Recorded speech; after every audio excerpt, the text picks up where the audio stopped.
Squid Game vient de terminer, puis n'importe avec lui, tout l'espoir que j'avais dans le fond pour cette série-là.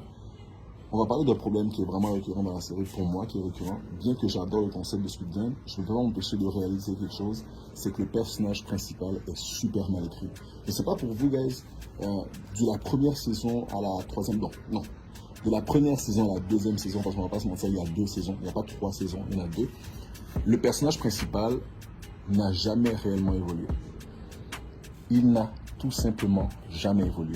On a vu un personnage qui déjà de base était juste chanceux. Je ne sais pas si vous avez regardé la première saison, le personnage n'a jamais rien fait pour changer dans son destin ou prendre en main en fait qu'est-ce qui lui arrivait en fait. Il a toujours été chanceux. Regardez la première saison maintenant, vous allez voir, le gars a toujours été chanceux. Et puis là, c'est fin de la saison 1, il change de couleur de cheveux, on le voit déterminé comme jamais. En général, au cinéma, quand un personnage fait un changement assez marquant dans le fond sur son physique ou changer de couleur de cheveux, prendre du muscle, on sait que le personnage a évolué.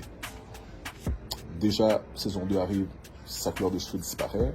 On pense que le gars a soit gagné en assurance, soit gagné en compétences. Deuxième saison arrive, que dalle. Zéro, nothing, rien. La seule chose qui l'amène à la série, c'est juste dire j'ai déjà fait ce jeu-là. C'est la seule chose qui amène. Et le personnage n'est pas plus intelligent. Le personnage ne fait pas forcément des choix plus intéressants.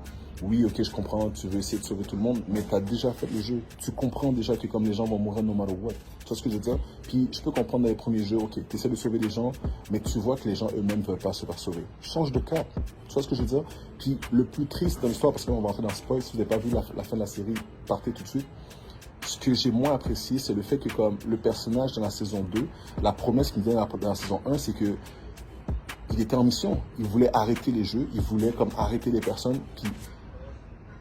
Comment est-ce que tu peux manquer ta mission au point de te suicider? Ok, je sais que les gens vont me dire, oui, c'est suicider pour le bébé, ta. Tu avais une mission à faire, tu avais une chose à faire.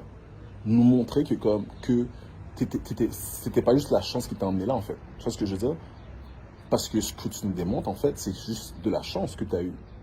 Puis je trouve ça triste pour le personnage que pourtant j'ai apprécié l'acteur, j'ai rien à dire, mais je trouve que le personnage est mal écrit. Aucune évolution en tant que telle. Oui, tu montres que tu es face à l'immondité du monde, tu restes quelqu'un de juste. Ok, good, je comprends. Puis encore là, j'ai de la misère un peu à le comprendre. Parce qu'on s'entend que comme, que ce soit dans le milieu carcéral, que ce soit dans les séries télévisées où on met des gens dans un enclos, les gens ont tendance à changer un peu de personnalité. C'est triste à dire, mais c'est une réalité. Tu vois ce que je veux dire? Tu restes avec des criminels, il y a de fortes chances que ces gens-là t'influencent. C'est comme quand tu es dans une gang de... Tu vois ce que je veux dire? On appelle ça l'effet de groupe. Bref, là je pars un peu trop loin. Mais je trouve que comme le personnage, oui, c'est bon la bonté, oui, c'est bon les trucs, mais en vrai, qu'est-ce qu'il a fait? Puis je suis vraiment déçu.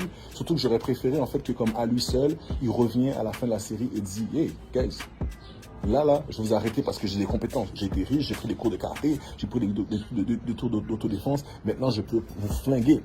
Tu comprends ce que je veux dire? Rien de tout ça. Après le suicide pour sauver le bébé, on ne sait pas trop qu'est-ce qui va se passer après le bébé. Tu étais censé garder le bébé. D'ailleurs, je ne sais pas pour quelle raison le scénariste ou le scénariste a juste décidé en fond de mettre le bébé comme étant un handicap. Ok, mets-le comme un handicap physique, c'est-à-dire que comme le partenaire doit dealer et faire les trucs avec le truc, mais mettre le bébé en tant que candidat pour essayer de le faire... Non, ça, pour vrai, je ne vais même pas dire que c'est ridicule parce que c'est le choix, c'est son bébé, c'est son œuvre, mais moi, personnellement, je sais pas. Pour moi... Ça se discute. Bref, c'était mon review pour le Red Count, guys. J'espère que vous avez vu la série. Laissez-moi savoir dans le fond en commentaire qu'est-ce que vous pensez de cette fin de saison. Je pense qu'il va y avoir une autre, parce que dans le Cliffhanger, on comprend que il va y avoir une version américaine. J'espère qu'ils vont pas faire les mêmes erreurs. Est-ce que je vais l'écouter? Oui. Mais j'espère vraiment qu'ils vont pas faire les mêmes erreurs. J'espère sincèrement. Sur ce, c'est David. À la prochaine, guys.